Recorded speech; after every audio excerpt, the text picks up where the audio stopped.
আমি কিছু দারুণ জিনিসে হাত সাফ করেছি। আহ, কে এলো? ভোদা আমার বেকারি থেকে যেসব কেক আর বান হাত সাফ করে নিয়ে এসেছে, এই যে তার বিল। ভোঁতাটা বড্ড হ্যাংলা হয়ে উঠেছে পেশামশাই। মনে হয় একজন সম্মোহনবিদ ওকে মোহাচ্ছন্ন করে ওর এই খাদ্য ছিনতাইয়ের অভ্যাস বন্ধ করতে পারে। মন্দ বলিসনি হাঁদা, এই তো এসে গেছি। আমি যা আদেশ নির্দেশ দিয়েছি সেইভাবে চলবে।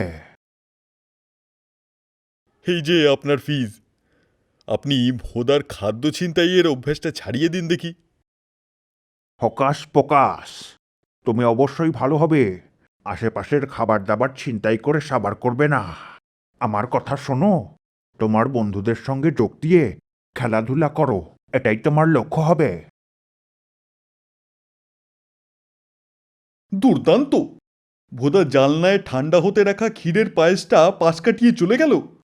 এমন ভালো পাকা পেয়ারা ছেড়ে দিল।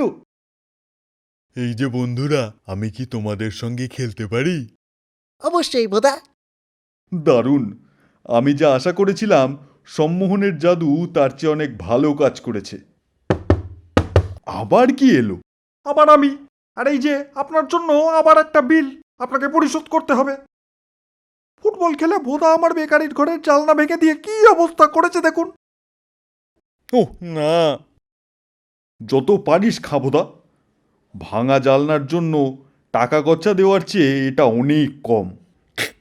আমার খাওয়া নিয়ে তোর সম্মোহন চিকিৎসার আইডিয়াটা ডায়েড ইন দ্য ফিল্ড, মানে মাঠে মারা গেল রে হাঁদা।